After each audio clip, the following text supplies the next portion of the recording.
Welcome. Today we are taking on a film that isn't just a classic, but really a monumental piece of cultural history. Right. The 1975 psychological comedy drama One Flew Over the Cuckoo's Nest. It really is. And this film, it stands as one of the great, almost accidental achievements of Hollywood. Our goal here isn't going to be a plot summary. Right. We want to get into the incredible, almost mythical 13-year struggle it took to get this story on screen. We'll look at the casting, the radical production methods, and then its enduring status as this cultural force that really challenged institutional authority. That institutional critique is the absolute bedrock of the story, isn't it? Even if you don't go through the narrative beat by beat, everyone recognizes that core dynamic. You have Randall McMurphy, this anti-authoritarian force played by Jack Nicholson, up against the seemingly calm but just utterly chilling face of control, Nurse Mildred Ratched. That contrast is everything. She uses rules, routine, psychological manipulation. It's passive aggression as a weapon, really. She turns the hospital into this terrifying microcosm of an oppressive government. And what's so compelling is the political weight it carried when it came out. Absolutely. It wasn't just a blockbuster. It landed right in the mid-'70s, a time when, America was deeply skeptical of large, powerful systems, whether it was the government or the medical establishment. The film just gave a face to all those anxieties about freedom versus control. Okay, so let's get into this incredible journey, because 13 years is almost an impossible length of time for a major film to be in development. The story of getting it made is a story in itself. It really is. It all starts back in 1962. The actor Kirk Douglas's company, Joel Productions, buys the rights to Ken Kesey's novel. And his intention was clear from the start, right? He wanted to star in it. Both on stage and on film. Oh. He was going to produce and star in both a Broadway version and the feature film. And the stage version was a success. It was, absolutely. Dale Wasserman adapted it. It opened in '63. It toured. People liked it. But even with that proof of concept, and with Kirk Douglas being a huge movie star, the film project just stalled. Completely stalled. He couldn't get anyone to finance it? Not a soul. So why couldn't he get the funding? Was the material just too dark for the time? I think it was a combination of things. In the early '60s, a story set in a mental asylum that, makes fun of institutional control and ends with electroshock therapy and lobotomy, that was deeply challenging stuff. Not exactly a crowd pleaser. No. Hollywood wanted lighter things or maybe clear-cut war films, and you have to wonder if the studios also felt Douglas was maybe miscast. He was known for these grand, heroic roles. And McMurphy is anything but. He's shifty. He's a rebel. Exactly. So whatever the reason, no major studio would put up the money with him in that lead role. But he did make one decision, one really crucial creative choice back then that ended up defining the film a decade later. He did. He met a Czech director, a man named Milos Forman, during a tour of Eastern Europe. And was just blown away by him. So impressed that he hired Forman to direct the film, which at that point was still completely stalled. And that's where geopolitics just completely hijacks the project. Right. Forman was ready to go. But then history intervened. Yeah. In 1968, you have the Warsaw Pact invasion of Czechoslovakia. The end of the Prague Spring. The end of it.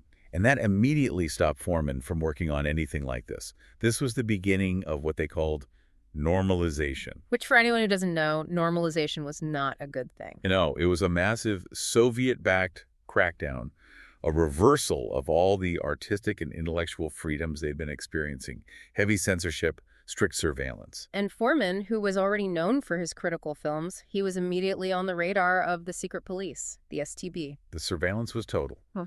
Kirk Douglas tried to stay in touch. He even mailed Forman a copy of Kesey's novel so he could prepare. But he never got it. Never even saw it. The STB intercepted everything. Forman was just completely blocked, physically, politically, geographically, from the material. It's an irony that, perfectly mirrors the film's own theme of the system just suffocating the individual. And they just lost contact completely for years. Completely. So while all this is happening, Kirk Douglas is getting older. The McMurphy role is looking less and less viable for him. And in 1971, the project gets passed down a generation. To his son, Michael Douglas. He convinced his father to let him take a shot at producing it. And Michael Douglas's motivation was different, wasn't it? It was very political for him. It was. He'd grown up in the '60s. He was involved in student activism at UC Santa Barbara. The book's central theme of one man against the system, it spoke directly to that anti-establishment feeling of the early '70s. So for him, it wasn't just a passion project. It was a political statement. It absolutely was. But even with that new energy, The money was still a problem. The funding hurdles were still there. It just shows how hard independent filmmaking was at the time. It does. Initial option fell through, and then finally, in March of '73, it gets some real traction. Michael Douglas partners with a man named Saul Zaentz. The music mogul. Right. He ran Fantasy Records, and they made this film the very first project for Fantasy's brand new film division. And that was what finally brought in the crucial independent money they needed. And having that independence was so important because it led directly to that famous conflict with the author, Ken Kesey. Yes. Kesey was involved in some of the early script development, but he walked away. Creative differences. Massive creative differences with Douglas and Zaentz. It's about casting.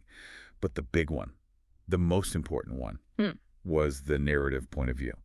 The book is famous for it. It's told entirely from the perspective of Chief Bromden, this huge Native American patient who everyone thinks is deaf and mute. And Kesey insisted that his screenplay had to maintain that first-person, interior, often, hallucinatory viewpoint. But the producers, and eventually Forman, they made the call to just throw that out. A crucial decision. They went with a third-person narrative instead, written by Lawrence Hobben and Bo Goldman. And that was pivotal, by pulling back from the Chief's very subjective, very literary inner world. With all the symbolism and hallucinations. Right. Suddenly the story became concrete. So how did that change really broaden its appeal? I mean, from a niche literary thing to this universal allegory. Well, by switching to third person, the film objectified the oppression. Ratchet's control wasn't just some literary device filtered through the Chief's mind anymore. It was a tangible, observable political reality. Something anyone could recognize. In any oppressive structure, a company, a school, a government. And Forman, having lived under that kind of explicit control in Czechoslovakia, he immediately got it. He could fill that third-person view with the authentic feeling of life under an authoritarian system. That's what made the film resonate globally as this allegory about the fight for freedom. And Kesey felt betrayed, naturally. He did. He filed a lawsuit. He eventually won a settlement. But by then, the film was on its way. And the final piece of the production puzzle was the director. Douglas and Zaentz are looking for someone. And after looking at a few people, they see Forman's 1967 Czech film, The Fireman's Ball. And they want him, completely unaware that he was the same director Kirk Douglas had hired a decade earlier. It's an amazing coincidence. So Forman, who's in the U.S. by now, he gets the material again. And he was immediately drawn back to it. He said it was personal for him. He said, to me, this was not just literature, but real life, the life I lived in Czechoslovakia. He drew a direct line from the Communist Party to Nurse Ratched. A direct line. That's why the film feels so urgent. It wasn't just manufactured political commentary. It was a distillation of the director's lived experience with authoritarianism. That personal conviction is what gives the final film this authentic weight that, so many Hollywood films just lack. It's amazing they ever even got to casting, with all that political history and the financial struggles. And then, even then, finding someone to play Randall McMurphy was another huge challenge. It really was. Kirk Douglas was definitely out by then, just considered too old. And so they went through this parade of A-list stars. Gene Hackman, James Carrion, Marlon Brando, Burt Reynolds. All of them turned it down. And apparently, Forman's first choice was actually Burt Reynolds. It's fascinating to think about those what-ifs, isn't it? It is. Part of the refusal might have been just the commitment required. The role is... It's physically and emotionally brutal. It demands this manic energy that maybe not a lot of established stars wanted to risk on an independent film about, mental health. But Jack Nicholson was at the perfect point in his career for it. The perfect point. He was this emerging icon of counterculture cinema, and he just thrived on playing these charming, rebellious anti-heroes. So Nicholson takes the part, but his schedule causes yet another major delay. About 6 months, yeah. Which Michael Douglas later called a great blessing. Why a blessing? Because it gave them the time they needed to really perfect the supporting cast, the whole ensemble. And that became absolutely critical to the film's power. And once Nicholson was in, his commitment was total. Oh, completely. His preparation went way beyond just research. He spent time in psychiatric hospitals, he met with patients, he talked with them extensively, and most chillingly, he actually watched electroconvulsive therapy being administered to a real patient. That deep, visceral preparation, you can see it on screen, it translates directly into that raw, unhinged energy he brings to McMurphy. And then finding his counterpart, the perfect Nurse Ratched, that proved to be just as hard, if not harder. The search was exhaustive. You're talking about major leading ladies being considered. Jean Moreau, Angela Lansbury. Colleen Dewhurst, Geraldine Page, Ellen Burstyn, Anne Bancroft, Jane Fonda. The list is incredible. They needed someone who could project this absolute passive authority, but without being melodramatic about it. It's a very subtle performance. It's a tightrope walk. Because Ratched isn't a shrieking villain, she's an organizational villain. Her power comes from her quiet control. Lily Tomlin was actually cast first. I didn't know that. Yeah, but then Forman saw Louise Fletcher in a Robert Altman film, Thieves Like Us, and became intrigued. Fletcher had to lobby hard for the part. She spent a whole year, had 4 or 5 meetings with the producers and Forman before she finally got the role. And Tomlin then left to take the part Fletcher was originally offered in Nashville. Exactly. And the casting of this central conflict, it also really highlights the sharp economic reality of 70s independent film. It does. Nicholson, as the star, he got an enormous salary. But Louise Fletcher, who was on set for 11 grueling weeks, playing one of the most iconic villains in cinema history, she recalled grossing only about $10,000 for the whole job. That's an incredible disparity. It really underscores the financial risks the supporting cast were taking. But those risks delivered this unparalleled ensemble. Danny DeVito was the very first person cast. He was reprising his role as Martini from the off-Broadway play, so he brought this little bit of continuity to the production. And the film was just this launch pad for so much new talent. Christopher Lloyd, a stage actor, made his film debut as Max Tabor. In Brad Dourif. His performance as Billy Bibbit earned him huge recognition. Michael Douglas had even considered playing Billy Bibbit himself, hadn't he? He had, but Dourif's audition was reportedly so powerful that it just convinced him on the spot. Dourif captured that heartbreaking vulnerability of Billy, who has this crippling stutter and this intense anxiety because of his overbearing mother. And then you have the almost unbelievable story of how they found Chief Bromden. The physical and spiritual center of the film. Yeah. They were looking for a very large Native American man, and Will Sampson, who was a relative unknown, was found through just a completely random chance encounter. The story is pure Hollywood lore. Michael Douglas is on a plane. He meets a used car dealer named Mel Lambert. 6 months go by. Lambert, whose father sold a lot of cars to Native American customers, calls Douglas out of the blue. And says what? Says he just met the biggest Native American man he'd ever seen in his life. And that was Will Sampson. Douglas arranged to fly him back for a meeting. Douglas said that Sampson was so large that on the small plane, Nicholson had to sit on his lap. He did. And Nicholson saw him and was immediately sold. He kept repeating the line that became famous on set. "It's the chief, man, it's the chief." It just speaks to the intuition of that casting process, that this central symbolic figure was found through such a serendipitous way. And beyond the cast, you have the setting, the single most radical decision they made. To shoot the entire film on location at the Oregon State Hospital in Salem. A real functioning mental hospital, the exact setting of the novel. And the commitment to authenticity went so far beyond just using the building as a set. The hospital director, Dean Brooks, was incredibly supportive. Not only did he welcome the production, he ended up playing the part of Dr. John Spivey in the film himself. And he made sure that actual patients were incorporated into the film crew, working right alongside the actors and technicians. And the actors took that immersion to a whole other level. To an extreme level. They shadowed patients to understand their mannerisms, their conditions. Many of them actually chose to sleep on the wards at night. That level of method acting must have blurred the lines between performance and reality. It absolutely did. Michael Douglas later talked about realizing that many of the patients on the crew were, in fact, criminally insane, which must have heightened the environment, that constant sense of unease. And that intensity wasn't just physical, it was creative. It fed directly into how they shot the film, especially those group therapy scenes. Yes. Forman and his first cinematographer, Haskell Wexler, they used 3 cameras at once during those group interactions. Which was very unusual for a narrative film at the time. And expensive. Very. But it was absolutely necessary. They needed to capture genuine, immediate reactions from that entire ensemble without making them repeat these highly emotional, draining scenes over and over. They prioritized the raw performance over conventional cinematic polish. But this high-stakes approach led to some serious friction on set. It did. Haskell Wexler, an acclaimed cinematographer, was fired and replaced by Bill Butler. And there are conflicting stories about why. Wexler claimed it was political, right, because of his other documentary work at the time. He was working on a documentary called Underground, which involved interviewing the radical militant group, the Weather Underground, who were fugitives from the law. He claimed that was the reason. Well, Forman said it was purely creative differences over the look of the film. Right. Forman said Wexler wanted a more documentary feel. And Michael Douglas actually offered a third reason, suggesting Wexler was trying to undermine Forman to take over directing the film himself. Whatever the reason for the firing, the footage they both shot was incredible. Undeniable.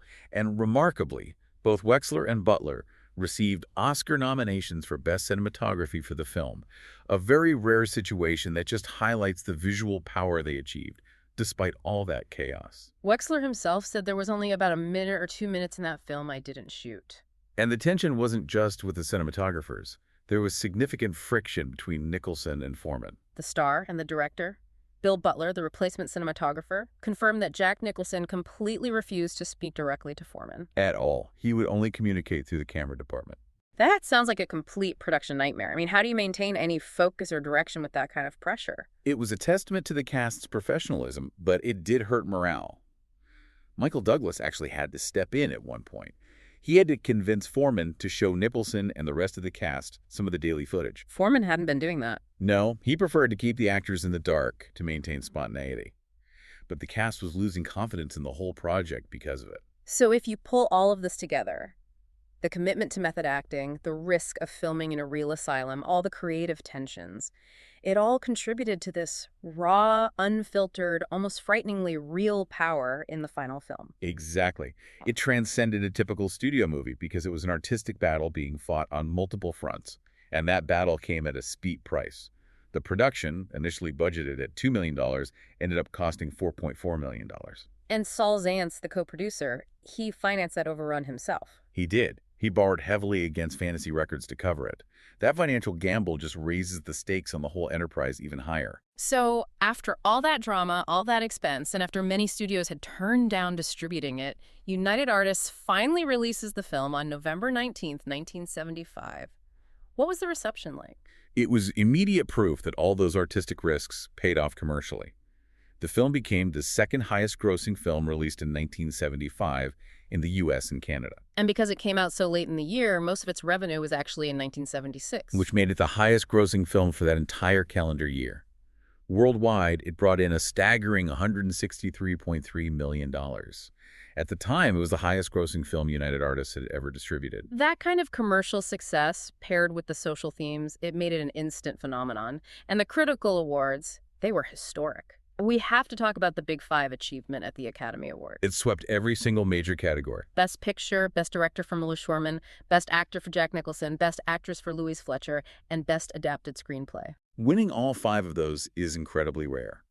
It was only the second film in Oscar history to do it, after it happened one night in 1934. And the only one since has been The Silence of the Lambs. So it instantly cemented its place in cinema history. It legitimized these politically challenging, independently made dramas. And it wasn't just the Oscars. It swept the Golden Globes, the BAFTAs. Brad Dourif, for his role as Billy Bibbit, he was recognized early on, winning the Golden Globes for New Star of the Year for that devastating performance. But it's important to remember that this kind of success doesn't always mean universal critical praise right away. No, we need that balanced context. Some major critics, while they acknowledged the brilliance of the performances, they had some initial reservations about the film's structure and its message. Roger Ebert, for instance. In his first review, he said the film was so good in so many of its parts, but he felt it sometimes insisted on making larger points, that the raw humanity of the characters got a bit buried under the film's big political statement. And that reaction really speaks to the film's genre ambiguity.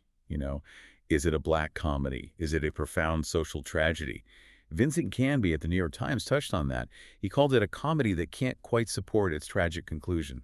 But even he praised the acting. Heavily. He praised the immense sense of life from the ensemble, which allowed the audience to respond to this fundamental display of humanity, even if they found flaws in the narrative. So even the critics who found the ending a bit too neat or the allegory a bit too obvious, they couldn't deny the power of the performances. Exactly. And adding to that intense, off-kilter energy was the film's score by Jack Nicholson. The music plays such a subtle but vital role in creating that psychological atmosphere. It does. It opens and closes the film, and it has this intensely edgy nature that's achieved with very unusual instruments. Can you elaborate on what those instruments were? Because the sound is so unique, it feels manufactured and eerie.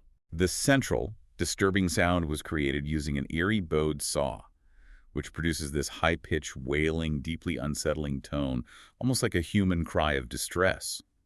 They also used amplified wine glasses. These unique acoustic sounds were designed to underscore the psychological trauma, that sense of clinical unease. It provides this backdrop of subtle, non-traditional dissonance that just perfectly matches the film's setting. It does. It captures that feeling that something is slightly off, even in the calm moments. And finally, we have to circle back to the author. Despite all this unprecedented success, both commercial and critical, Ken Kesey never changed his mind about the film.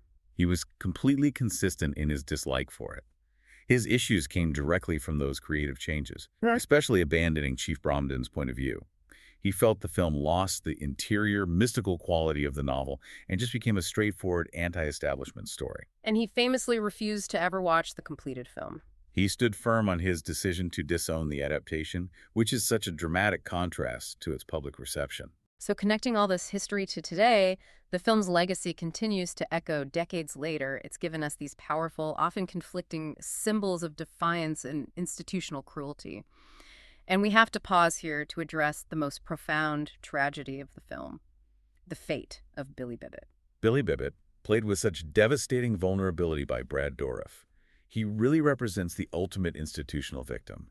He's young, he's anxiety-ridden, crippled by his stutter, which comes from the oppressive authority of his mother. And his brief moment of liberation, when he loses his stutter after spending the night with Candy, that's just instantly crushed by Nurse Ratched. That moment is agonizing to watch. She doesn't yell, she doesn't physically hurt him, she simply threatens to tell his mother what he did. It's a chilling weaponization of the system and of his deepest psychological vulnerabilities. And he completely shatters. He immediately reverts to that childhood stutter, and it symbolizes the system's ability to just regress and destroy any hard-won personal progress. Exactly. And his suicide, slitting his throat with broken glass, it's not an act of rebellion, it's a final, tragic surrender. And that devastating outcome is the catalyst for McMurphy's violent attack on Ratched and then his own eventual lobotomy. It's what makes the cruelty of that institutional authority feel so palpable and so unforgivable to the audience. And yet somehow, the film manages to end on a note that's often seen as triumphant. It does. Michael Douglas, reflecting on the film in 2025, he attributed its lasting success to that on-screen camaraderie of the cast, but also to the very positive note the film ends on. Which is Chief Bromden's escape. Chief Bromden ripping that heavy hydrotherapy fountain right off its base, using it to smash through the window and escaping. That final sequence is iconic. It's vital to the film's enduring message. The chief, who had been pretending to be deaf and mute, he reveals he was capable of speaking and hearing all along, showing that the system hadn't broken his mind, it had only suppressed it. And his escape is this monumental act of defiance that McMurphy, in his madness, couldn't achieve. He carries that spirit of freedom out into the countryside. That image of breaking physical and psychological chains is what allows the film to resonate as an affirmation of resistance despite McMurphy's sacrifice. And the film's lasting recognition really reflects that cultural power. In 1993, it was selected for preservation in the U.S. National Film Registry, confirming its status as culturally, historically, or aesthetically significant. And its global stature is also continually recognized. The BBC included it in their 100 Greatest American Films list in 2015. But maybe the most enduring legacy belongs to the film's antagonist. Nurse Ratched has been cemented as the face of cinematic villainy. She was named the American Film Institute's #5 villain of all time. And that ranking, it's not for a flashy, over-the-top performance. It speaks to the insidious power of Louise Fletcher's portrayal. She really redefined the female villain archetype. Yeah. Before Ratched, a lot of prominent female villains were overtly sexualized or crazed or just monstrous. Ratched is different. She's cool, she's calculating, she's bureaucratic.